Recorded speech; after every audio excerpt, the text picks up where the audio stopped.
Years. So when you first started, what did the marketing industry look like and how much has it changed since then? Broad category positioning, huge booths at great big conferences, lots of massive sponsorships, that kind of thing. And then I think kind of the world really changed in 2008 when the economy ground to a halt and marketers got much hungrier.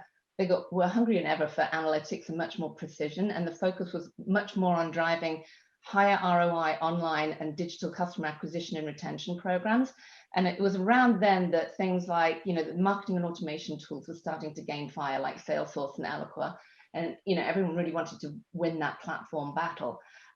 When I joined, digital didn't really exist. We were doing digital banners and our creatives didn't really understand them. I remember a creative taking a ruler to a computer screen to try to measure the dimensions of a banner ad, thinking that your computer size would be universal, and then sending files that were 40 megs and having them rejected by the media team because they were 1,000 times too large. When I started my business, it was based on relationships, right? So we cultivated our relationships with journalists. It was just, that was the be all and end all for a PR professional in terms of why you hired our agency. We were so specialized and so good at that because that wasn't something that companies really had the time to do in-house. They were outsourcing that. It was a skill. And we invested so much of our business. The ultimate for clients when I started was having coverage in the beautiful glossy magazines or having a full page article in the newspapers. So, but really, the shift for me was, when we started, it was these bloggers. We used to call them bloggers. It was like the first notion of an independent person having an opinion, a voice, a platform. And we started working with bloggers. And then obviously I've lived through the birth and the rapid explosion of influencer marketing. What do you think is the hottest trend right now in the marketing industry that all the attendees here should know about? But now there's much more emphasis on creating really hyper immersive human to human interactions, even during social distancing. And, I think about some of the work we're doing for clients and the work that we do ourselves with our clients. But, one of our clients is Nike. And they're a great example of, they're not selling shoes. It's about making you the best runner you can be. They've created an interconnected ecosystem of trainers, running buddies, nutritionists. It's like being a member of a club. You can do your workouts, it gives you your running routes, it gives you recipes, and ultimately that, that's going to lead to the sale of merch and clothes, etc. But they know that when a consumer connects with them on 2 or more of their platforms, it has the potential to quadruple their revenue. Because the consumer isn't simply shopping, they're part of an experience and a connected community. And that connected community has accelerated massively, hyper-personalized, very tailored and targeted messaging to specific individuals within an account, within a client. And that starts with the storytelling. We create very engaging issues-led content through a thought leadership, we have a massive thought leadership engine. But the story today is no longer just about the value that we can bring to the clients through our capability, it's about what we stand for. So that's been a major shift in the last 18 months. But I think this shift towards, communicating and creating experiences around what you stand for is also really important. I don't want to call this a trend, but I would say it's been a big shift in mindset since last year is the need for diversity and inclusion in lifestyle marketing. I think the racial uprising that happened last year triggered something in everybody globally. And personally, I think it's a long overdue conversation. And I'm thrilled to be, a year later here today working with brands on diversity marketing, how to not only have proper representation in their campaigns, but also how they should sort of infuse diversity and inclusion tactics within their own companies and their hiring practices. And beyond that. So really that's something that I think is not going to change and I hope doesn't change and continues to grow. Often when we look at the hottest things of that, we forget fundamentals of marketing that still hold true and we get attracted to shiny new toys. Bernbach said, if you don't get noticed, everything else is academic. And that has never been more true today than it was, given the copious amounts of content that we all have access to and that. And so anytime you do anything, you need to make sure that you're breaking through the clutter. You're getting that thumb, I'll use all the buzzwords of that thumb stopping content and that, but it's true in that you need to make sure that you're breaking through the feed, breaking through the phone. So my last question, and any of the panelists can answer it, what do you see as being the next big marketing innovation? It's going to take it's taken a little longer to do, which is to emulate the in-store experience online. And I think we're going to see more of that investment of trying to replicate that. I mean, Home Depot was one of our clients for a long time. And we always said, well, that in-store experience, the smell of sawdust when you walk into Home Depot is, and having the orange apron people being those experts that you can trust because they know what they're talking about. You can't really replicate on that online. Well, I think we're going to need to figure that out. Sleep Country is one of our clients. Same thing. You go into the store, you try out the mattresses. You have someone that is that triage of what's the right mattress for you. We built out digital experience to try to emulate that same in-store experience online. I think where you're going to see a big investment is bringing that in-store experience online in new and interesting ways that aren't reliant on the physical store. The experiential event needs to be completely immersive. It really needs to be like being there. And we haven't got there yet. I mean, I think we've made great advances with augmented reality and with every week I see new advances. But to me, that's going to be the next thing, is how do you really make this like being there experience? And, ingenuity is always triggered through genuine crises. I mean, you go all the way back to World War II. That's when the first digital computer was invented. By the way, that's when superglue was invented, through a crisis, And so I can see out of this crisis, we're going to have some incredibly disruptive innovations coming out through, these immersive experiences. I think obviously technology will dictate where we're going. When I started the business, I've been an entrepreneur for so long, but when I started, my first business, Facebook was just launching. Instagram obviously changed everything. And now the word I keep hearing all the time is TikTok. So, TikTok is like the daily. It's something that's taking over our day to day. TikTok is a platform that previously, was this teen platform that brands were not paying attention to. And again, COVID, everybody's home playing around with that app. And here you go, a year later, there's 60%, I think, are young adults that are on TikTok, I think between 18 and 34. So TikTok for us is a big thing that we are doing with our brands. We have a lot of lifestyle clients in the beauty, food, fashion, space. So they're really looking at that for social commerce, for, connecting with ambassadors, celebrities, celebrity marketing. They've taken over Pinterest and LinkedIn already in just, a short year, despite being banned in certain countries. So for me, TikTok is like something that we are constantly being asked about and asked to being integrated into our campaigns.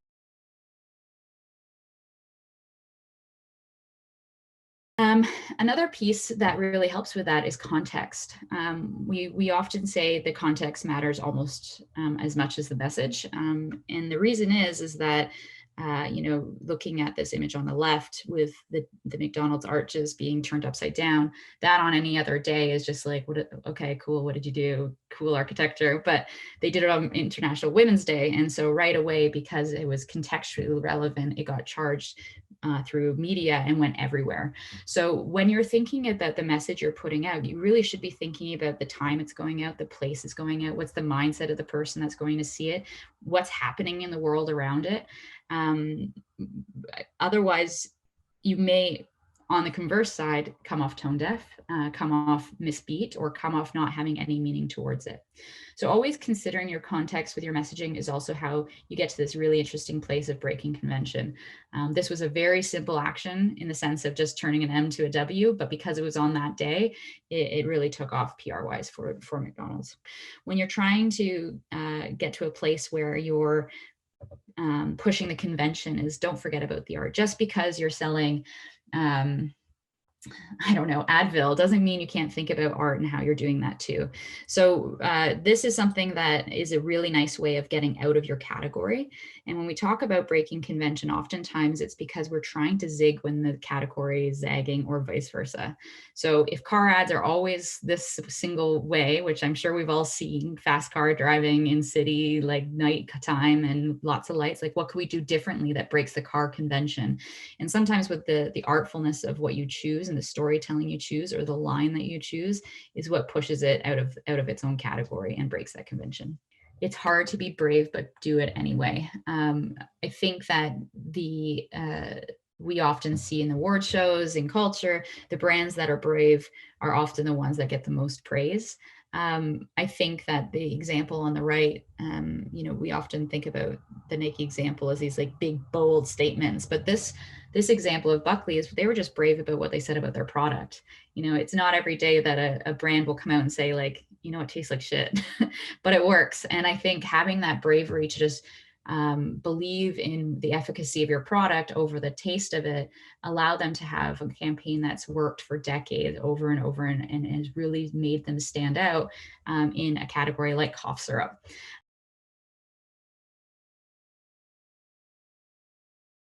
Storytelling is not just the telling of stories. It truly is about designing that story with intention, with authenticity, with grabbing all of the elements of story structure and really defining those pieces for your audience. Storytelling is not information. It's not content. It's not data. It's not just the stories. It's not, numbers, facts, opinions, definitely not information. What it is actually transferring that information through a character, a plot, and a conclusion. So it has to have those three elements: character, plot, and conclusion. Those are elements of stories. If it doesn't have one of those, it is not a story. But most importantly for me, as I defined this, I realized that storytelling has to be emotional in essence for it to work. So for me, storytelling is the emotional transfer of information done through a character, a plot, and conclusion. It has to be emotional because if people don't feel something with that content or that story, they won't remember it. Story has a power of being remembered 22 times more than any piece of information you can ever share. How would you take everything that you told us and apply it to an inanimate object such as like this pen? We know very well that our consumers today are actually emotional buyers. They're intentional buyers. And so a pen is not just a pen anymore. It serves a purpose beyond a writing instrument. And so we want to know more about it. Why does it exist? Why did you get it in your goodie bag? Why should I pick that one instead of the other one? And it's really, it's related to the brand story and the brand stance. So out of a pen, we got experience, creativity, affiliation, community, white space, belonging, relevancy. Out of a pen, right?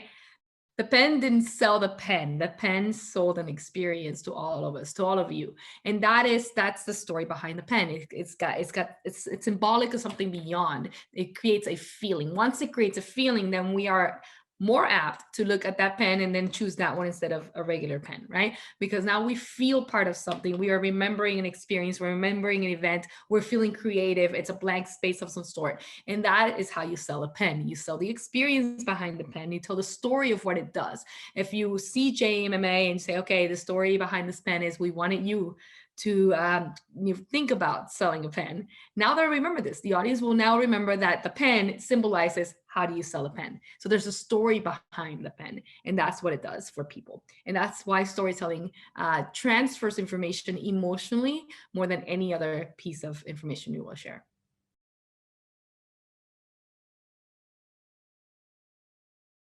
He's worked with Chris Hemsworth. He most notably, and we really talked about this one, he managed Robert Downey Jr.'s social media presence and marketing strategy back in 2015. And since then, he's kept making a name for himself in the industry. But on top of everything, he's probably the most humble man I've ever met. He takes great joy into helping others get to where he is now and just sharing his advice and experience.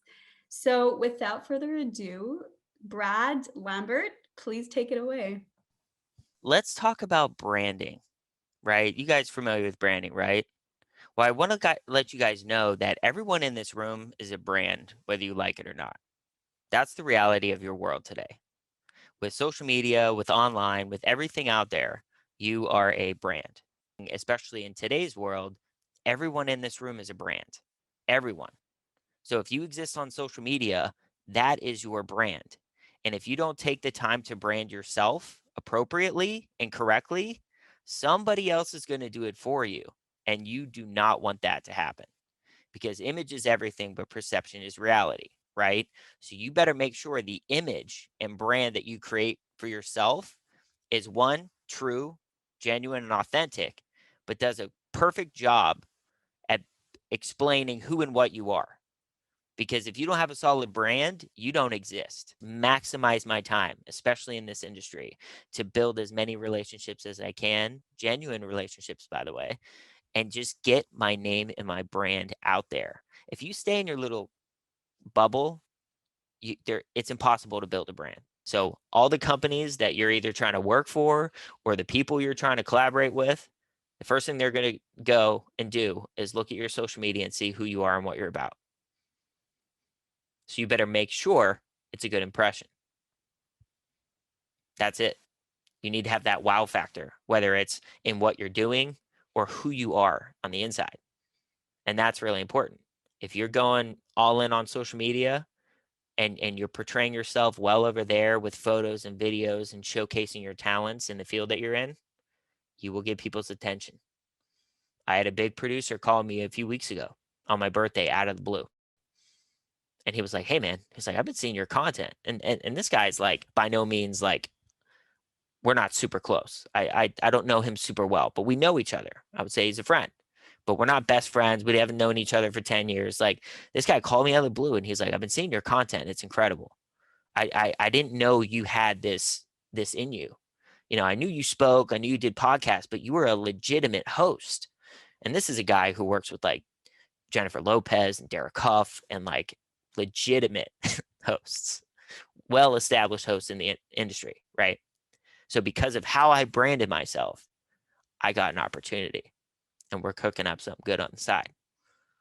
But it was how I portrayed myself on social media, how I showcased my passions and what I'm good at is what got me a job, basically, right?